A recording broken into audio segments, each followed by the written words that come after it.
So friends, let's continue with the sums of assignment of chapter number 6. In that we have done up till 8th sum. Now let's go on for 9th one. 9th में दिया हुआ है a magnetic flux ring with coil is changing with time t according to phi equal to 6t square minus 5t plus 1, where phi is in Weber. Find the induced electric current at time t equal to 0.5 second. Resistance of the circuit is 10 ohm. यहाँ circuit का resistance 10 ओम दिया है. 0.5 second पे कितना current flow होगा ये चाहिए.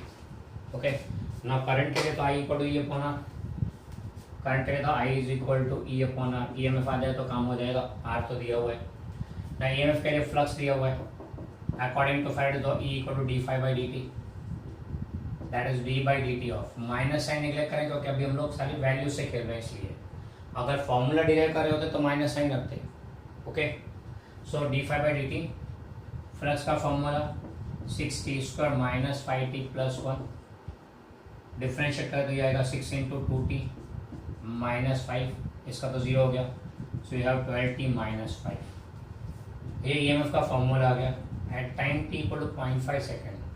कितना ईएमएफ है तो E is equal to 12 into 0.5 minus 5 and that just 1 volt. Okay 6 minus 5 1 volt. अब ईएमएफ 1 है, करंट 10 एम्पियर है, सॉरी रेजिस्टेंस 10 ओम है तो करंट हो गया 0.1 ampere. Induce electric current is 0.1 ampere. Okay तो ये हो गया sum number 9. Next we go on for sum number 10.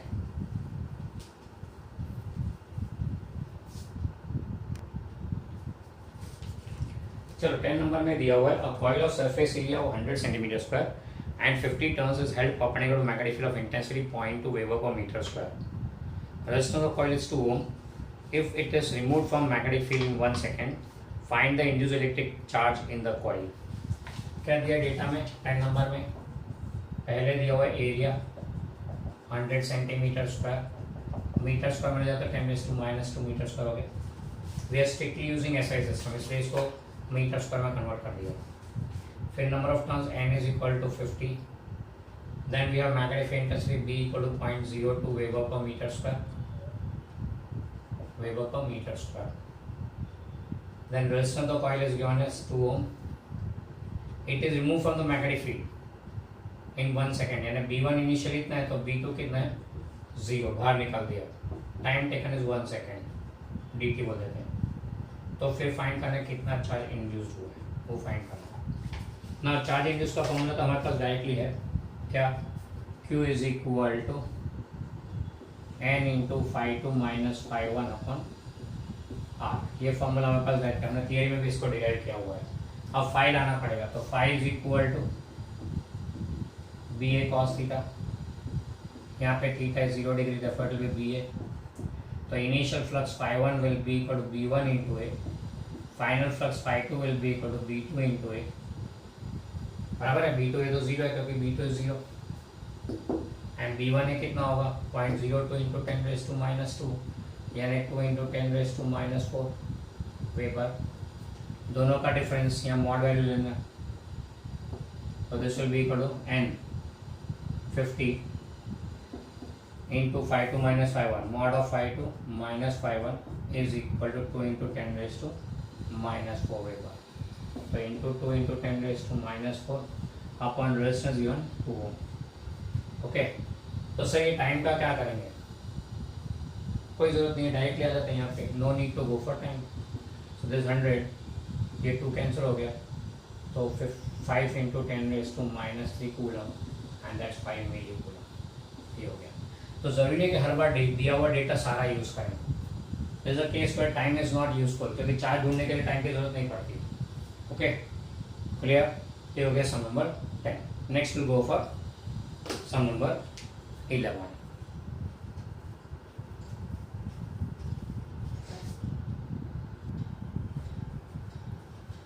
Next sum number 11 में एक नेटवर्क दिया हुआ है ए से बी पॉइंट के बीच में. A resistor of 1 ohm is connected, a battery of 15 volt is connected, and an inductor of 5 millihenry is connected. बराबर है. अब यहाँ पे हमें फाइंड करना है potential difference across A and B. If current passing is 5 ampere and rate of change of current is 10⁻³ ampere per second, it's a decreasing current, तो minus sign आएगा. ओके हमें फाइंड करना है ए एंड बी के बीच में potential difference कितना आएगा, यानी V A minus V B चाहिए. ओके, तो शुरू करते हैं यूजिंग किरचॉफ्स लूप रूल में क्या था, किसी एक पॉइंट ए से शुरू किया V A, passing to register along the current, potential decrease by R. Passing to register along the current chapter number 3 में देखा था, अलोंग द करंट जा रहा है तो पोटेंशियल डिक्रीज होता है। फिर बैटरी में नेगेटिव से पॉजिटिव जा रहे हैं तो इंक्रीजेस बाय ई, नेगेटिव से पॉजिटिव जा रहे हैं पोटेंशियल इंक्रीजेस। फिर गोइंग थ्रू इंडक्टर में पोटेंशियल डिफरेंस कितना होता है, minus L D I by D T. And ये कहाँ पे पहुंचे एट पॉइंट बी, तो ये हो गया पोटेंशियल एट पॉइंट बी।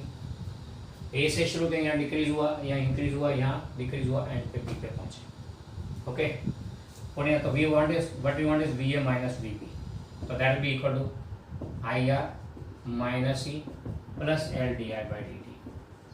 तो आई आर कितना होगा, 5 into 1 5 minus 15 plus 5 into 10 raise to minus 3,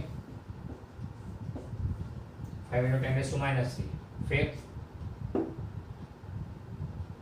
into 10 raise to minus 3 into negative 10 raise to minus 10 raise to 3 sorry, तो ये नेगेटिव 10 रेज टू 3 है, तो क्या आएगा ये 5 माइनस 15 प्लस सॉरी माइनस है ना, तो minus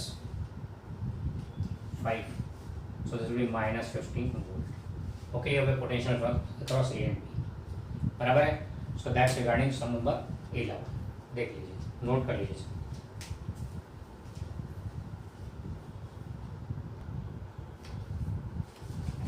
next we come to sum number 12। Sum number 12 में एक फिगर दिया हुआ है जिसमें यहाँ पे एक वायर है, straight wire carrying current, very long straight wire है। फिर एक स्क्वायर लूप दिया, रेक्टेंगुलर लूप दिया हुआ है जिसका लेंथ कैपिटल एल है एंड ब्रेड्थ छोटा भी है। The length of this rectangular loop is L and breadth is B. अब जो नियरेस्ट साइड है वो वायर से ए जितना दूर है, the nearest side is at a distance a from the wire.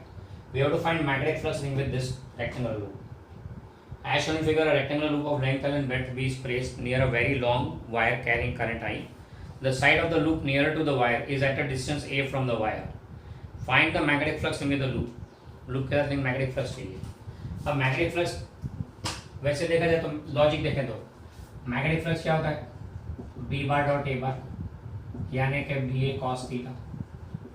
अब यहाँ पे तो थीटा 0 हो जाएगा, क्यों, सरफेस एरिया का एरिया वेक्टर में आएगा perpendicular surface, magnetic field to this current carrying wire on the right side perpendicularly inside, यानी कि एरिया वेक्टर भी इनसाइड परपेंडिकुलर है सरफेस के, और ये भी मैग्नेटिक फील्ड भी परपेंडिकुलर है, दोनों सेम डायरेक्शन हो गया, तो theta comes out to be 0। तो रहा क्या, B into A. Now area तो चलो एल इंटू बी बोल सकते हैं, area is L into B. What about B, B is mu 0 I upon 2 pi R. Very long straight wire के लिए मैग्नेटिक फील्ड इंटेंसिटी का फॉर्मूला क्या आता है, mu 0 I upon 2 pi r, where r is the distance from the wire. Now different points on the loop are at different distance from the wire. Wire से अलग अलग distance आएंगे हर एक point, तो मतलब हर एक जगह पे b की वैल्यू अलग अलग, तो with in the loop at every different point the value of b is different. जब b की वैल्यू वेरिंग है तो फिर फ्लक्स कैसे ढूंढेंगे, अगर b वेरिंग है तो इसके लिए अपना वो पुराना अप्रोच छोटे एलिमेंट के लिए फाइंड करने का, फिर स्टार्टिंग से लेकर एंड तक इंटीग्रेट कर दो। तो let us suppose small element here, let us suppose small element here of length dx, ये छोटा एलिमेंट है तो इसको शेडेड कर देते हैं। Small element of length dx lying at a distance x from the wire, lying at a distance x from the wire, इसके लिए मैग्नेटिक फ्लक्स फाइंड कर लेते हैं, फिर बाद में स्टार्टिंग से लेकर एंड तक इंटीग्रेट कर देंगे, बराबर है। तो पहले फॉर स्मॉल एलिमेंट, बराबर है, तो स्मॉल एलिमेंट के लिए फ्लक्स क्या आएगा, तो छोटा सा flux d5 will be equal b into d a, छोटे का एरिया, b क्या आएगा यहाँ पे at a distance x L mu 0 I upon 2 pi x, और डी ए क्या होगा इसका एरिया, लेंथ इंटू ब्रेड्थ, तो b into d x will be the area छोटे एलिमेंट का। तो rewriting this we can get mu 0 I B upon 2 pi into 1 by x D x, ये variable को side में कर दिया, बराबर, छोटे एलिमेंट के लिए फ्लक्स आ गया। For entire loop what we have is flux pi will be integration d5, that is integration.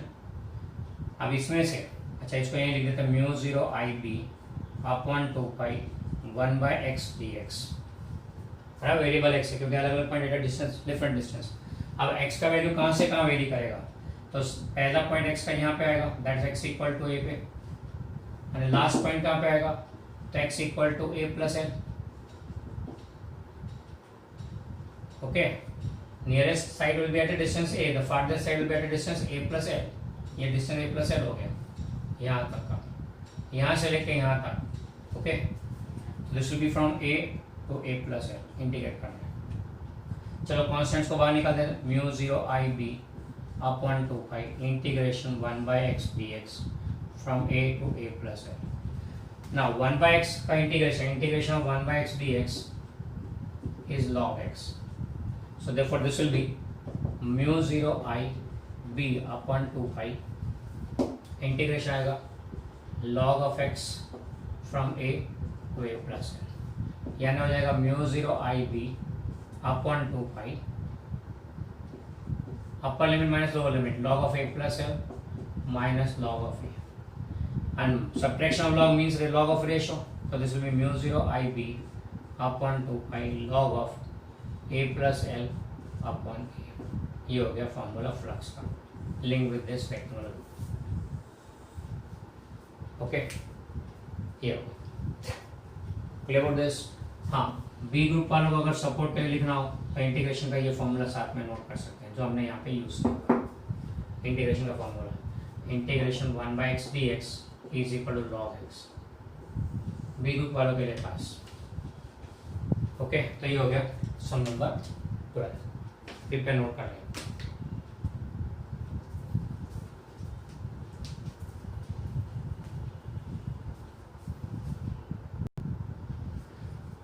चलो नेक्स्ट चलते हैं 13 नंबर के लिए। 13 नंबर में what you are given is there is a square loop of side length l, एक और square loop है छोटा सा, length small l, and where small l is very much smaller than capital L, यानी बहुत छोटी size का है। अब यहाँ पे क्या बोला हुआ है कि इस सिस्टम का म्यूचुअल इंडक्टेंस ढूंढो। Now to find the mutual inductance what are the steps, mutual inductance m is equal to 5 2 by i1, बराबर है flux in second upon current by in first. Second में फ्लक्स कितना लेंगे होगा, फर्स्ट का मैग्नेटिक फील्ड ने सेकंड का ही लिया, एंड मैग्नेटिक फील्ड क्या होता है फॉर्मूला, वो तो जो भी केस हो उसके हिसाब से, बराबर है। तो पहले एक लूप में करंट पास करते हैं, उसके कारण मैग्नेटिक फील्ड मिलेगा, उस मैग्नेटिक फील्ड पर से दूसरे के साथ लिंक फ्लक्स कितना वो फाइंड किया, एंड सेकंड का flux upon current in first, that ratio gives the mutual inductance. यही हमने यूज किया थियरी के क्वेश्चन में, जिसमें दो कॉन्सेंट्रिक सर्कुलर लूप्स दिए थे, उसके लिए ढूंढा था। यहाँ पे दो कॉन्सेंट्रिक कॉमन सेंटर वाले स्क्वायर लूप्स के लिए फाइंड करना है। फर्क क्या पड़ेगा, सर्कुलर लूप के लिए फॉर्मूला था हमारे पास रेडीमेड म्यू 0/2r, यहाँ पे रेडीमेड अवेलेबल नहीं है, ढूंढना पड़ेगा। तो जो मेन करना है वो पहले मैग्नेटिक फील्ड का फॉर्मूला ढूंढना है, फिर तो बाद में दो स्टेप। ओके, तो पहले मैग्नेटिक फील्ड ढूंढते हैं, तो उसके लिए suppose electric current through bigger loop is I, current I flow है, बराबर है। अब बिगर लूप के कारण मैग्नेटिक फील्ड से एट द सेंटर, स्क्वायर के लिए ऐसा कोई फॉर्मूला हमने पढ़ा नहीं है, तो क्या करेंगे यहाँ पे, will consider the square as made of 4 straight wires, straight wire वाला केस हो गया, एंड उस स्ट्रेट वायर के कारण मैग्नेटिक फील्ड का इंटेंसिटी का फॉर्मूला ढूंढ लेते हैं एट सेंटर। कोई एक साइड के लिए फाइंड कर लेते हैं, 4 साइड है, चारों को ऐड कर देंगे। ओके, तो due to any one side of bigger loop, due to any one side of bigger loop क्या ले रहे हैं, मैग्नेटिक फील्ड एट सेंटर। ना यहाँ पे it's not an infinitely long wire, इस फॉर्मूला बी का क्या आएगा, B is equal to mu 0 I upon 4 pi R into sine of theta 1 plus sine of theta 2। Very long straight wire होता तो mu 0 upon 2 पाई आ जाता है, पर finite length है तो फॉर्मूला ये हो जाएगा। वेयर थीटा 1 एंड थीटा 2 क्या चीज है, तो जहाँ पे आपको मैग्नेटिक फील्ड चाहिए वहां से आपको परपेंडिकुलर ड्रॉप करना है साइड पे, उस परपेंडिकुलर का angle with the left hand, angle with the right hand. ये सपोज एंगल, ये इसको थीटा 1 बोलते हैं, इसको थीटा 2 बोलते हैं, ये theta 1 and theta 2। Right now focus on this wire only, this wire is carrying current I, इसके कारण यहाँ पे मैग्नेटिक इंटेंसिटी कहते हैं, लेट्स से सेंटर सी बोल देते हैं, मैग्नेटिक एट सेंटर सी क्या आएगा, तो B equal mu zero I, current passing I, R यानी परपेंडिकुलर डिस्टेंस हो गया, कितना हो गया परपेंडिकुलर डिस्टेंस, तो here R perpendicular distance will be L by 2, here perpendicular distance r will be equal to L by 2, ये distance आधा length, and sin theta 1 equal to sin theta 2, ये दोनों सेम आएंगे, क्यों, क्योंकि सेंटर पॉइंट है ना इसलिए, तो दोनों सेम आएंगे। कितना आएगा sin थीटा, तो चलो किसी एक स्क्वायर को ध्यान में, किसी एक रेक्टेंगल को ट्राइंगल को ध्यान में रखते हैं, it's a right angle triangle, sin theta क्या होगा, opposite side upon hypotenuse, opposite side यानी कितना, तो यहाँ से यहाँ तक L by 2, so it is L by 2 upon hypotenuse क्या आएगा यहाँ पर, hypotenuse will be here hypotenuse will be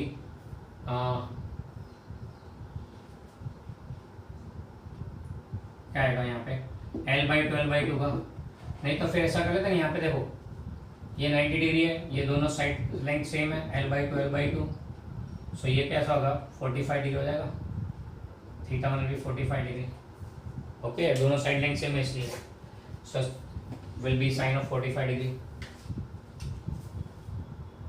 here theta 1 and theta 2 will be equal and that's 45 degree, therefore sin theta 1 equal to sin theta 2 will be to 1 by root 2, बराबर है। अब यहाँ रख देते b के फॉर्मूला में, तो क्या आएगा b is equal to mu 0 I upon 4 pi L by 2 into 2 times 1 by root 2, है ना, 1 by root 2 plus 1 by root 2, 2 times 1 by root 2 into 2 into 1 by root 2, से रूट 2 हो गया, अब बाई 2 इधर उड़ गया, बराबर है, तो क्या बचेगा यहाँ 2 एंड ये ऊपर रूट 2 है वो उड़ाएगा इसको, तो what you get is this will B mu 0 I upon ये 2 गया इसके साथ में, इन्हें 2 2 जा 4 4 उड़ गया, तो नीचे रूट 2 बचा, mu 0 I upon root 2 pi into L, ये आया magnetic intensity due to one side at the center, but due to any one side, तो इसको हम लोग B1 बोल देते हैं। Total magnetic field at center B will be equal to 4 times B1, तुम लोग ऐसा ऐड क्यों किया, 4 टाइम्स क्यों किया, देखो पहला वायर ये इसमें करंट नहीं जा रहा है, तो मैग्नेटिक फील्ड सेंटर पे कैसा होगा, वायर के ऊपर पॉइंट है तो इमर्जिंग आउट, यहाँ पे C पे due to this one emerging out, फिर इसकी बात करें तो करंट अपवर्ड जा रहा है, तो यूं पकड़ वायर से लेफ्ट साइड पे fingers are coming out, again magnetic field emerging out, फिर इसके कारण भी मैग्नेटिक फील्ड इमर्जिंग आउट, इसके कारण भी इमर्जिंग आउट, इसके कारण भी, यानी all the 4 sides will have magnetic field in the same direction at the center and all the 4 case is same, तो हर एक का यही मैग्नेटिक फील्ड आएगा, तो सीधा 4 टाइम्स हो गया, हर एक साइड के कारण magnetic field intensity same direction में एंड वैल्यू भी सबका सेम, तो simply 4 times, so this will be 4, this will be equal to 4 into mu 0 I upon root 2 pi L, बराबर है, तो 4 एंड रूट 2 गया, ये हो गया 1 by 2 रूट 2 पाई L, ऊपर 1 ने म्यू 0 I, चलो मैग्नेटिक फील्ड आ गया, अब फ्लक्स पाई, एंड ये करंट को सब कितना बोला हमने, I बोला ना, हाँ I1 बोलते, चलो एंड ये मैग्नेटिक फील्ड को B1 बोलते, इसको B रहने देते, ओके, ये मैग्नेटिक फील्ड आ गया due to bigger loop, so magnetic flux linked with smaller loop, smaller loop के साथ लिंक फ्लक्स कितना होगा, तो phi2 will be equal to B1 into A2, B1 कितना है mu 0 I upon 2 root 2 pi L I1, बराबर है, into छोटे का area L square, now what we require is mutual inductance of this system, mutual inductance of this system will be M is equal to phi 2 by I1, तो ये I1 तो cancel हो जाएगा, what remains is mu 0 upon 2 root 2, sorry, it is mu 0 upon 2 root 2 pi l into I one तो चला गया into L square. ये हो गया म्यूचुअल इंडक्टेंस का फॉर्मूला, बराबर है। एंड इसको अगर और सिंप्लीफाई करें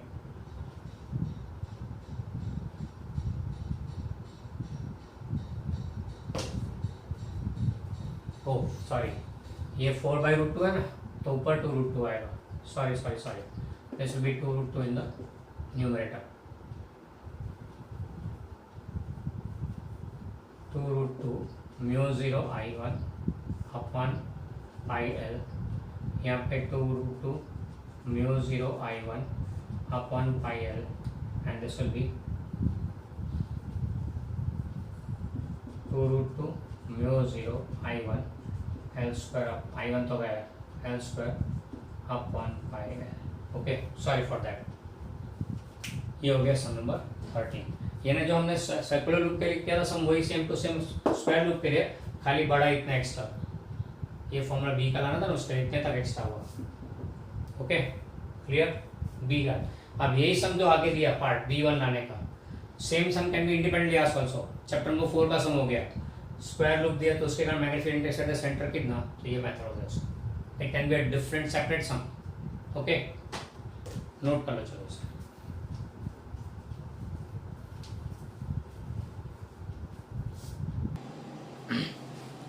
So next we go on for the 14 number.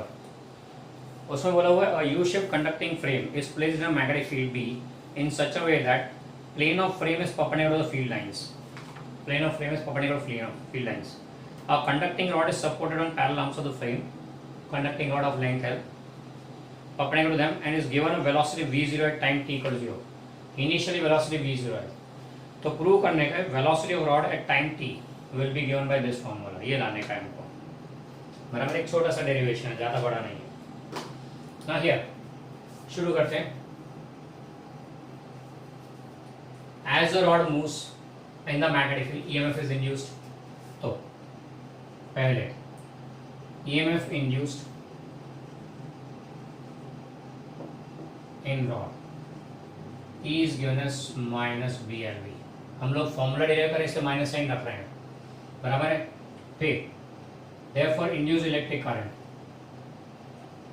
thus induced electric current, close loop भी बन रहा है ना यहाँ पे, as it is supported on the parallel arms of the U, it forms the closed loop and so current will be formed, and that current is given as I is equal to E upon R, that is minus BLV upon R.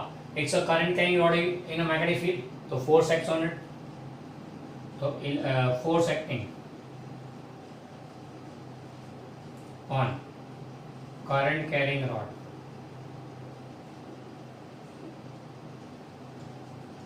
Due to this magnetic field, due to magnetic field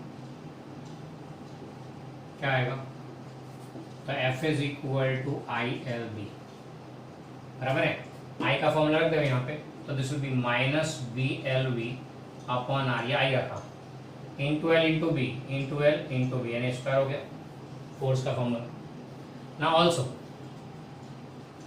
also we know that force F is equal to ma by Newton second law of motion and acceleration is given as dv by dt।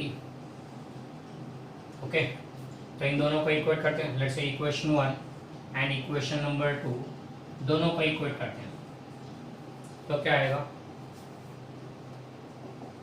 equating 1 and 2, what we get is m into dv by dt is equal to minus b square l square v upon r। Okay, ये आया v का formula अपने घर में, v वाले सारे term left side पे, बाकी सारे उस तरफ भेज देते, तो this will be dv by v is equal, v को इधर ले लिया एंड बाकी सारा उधर, minus B square L square upon R into M. Okay,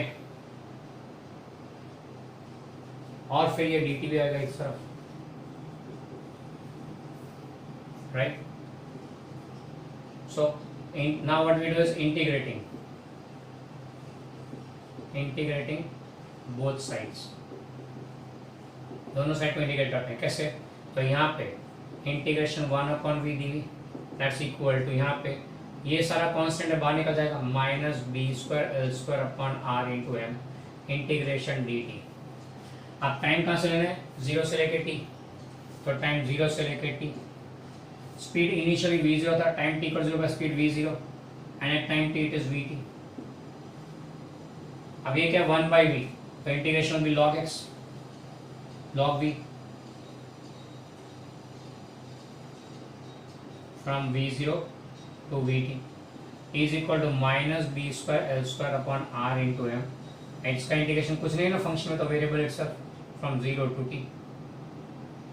अब यहाँ पे आ जाएगा log ऑफ, लेफ्ट साइड पे log of vt minus log of v0 is equal to minus b² l² upon r into m. ये upper limit minus lower limit, T हो गया. खाली लिख लेते हैं एक स्टेप और, t माइनस 0. सो ये log ऑफ सब्ट्रैक्शन है ना, सब्ट्रैक्शन क्या हुआ है, तो ये होगा log vt upon v0 and this will be minus b² l² upon rm into t. अब log का डेफिनेशन क्या बोलता है, यहाँ बेस e है, तो according to definition of logarithm this will be vt upon v0 equal to, base e है ना, तो e का ही पावर हो गया e raise to minus b² l² upon rm into t. पूरा का पूरा पावर में चला गया exponent. Okay, so therefore vt will be equal to v0 e raise to minus b² l² upon r into m into t. अब ये जो पूरा टर्म है इसको हम लोग ऐसे भी लिख सकते हैं, exp फंक्शन दिया हुआ है. This whole term is written as exponential function of power में जो वो नीचे लिख देगा ऑन rm into t. ये जस्ट नोट सिंबल है इसका, रिटन राइटिंग मेथड है. ओके, तो ये हो गया रिगार्डिंग प्रूफ. बस इतना छोटा सा प्रूफ, ज़्यादा नहीं है. Okay, it's just a derivation of v at time t. Clear? यहाँ पे असाइनमेंट के सम्स खत्म हो गए. ओके, ये लिख डालो एंड फिर हम चलेंगे नेक्स्ट चैप्टर नंबर 7 के असाइनमेंट की तरफ.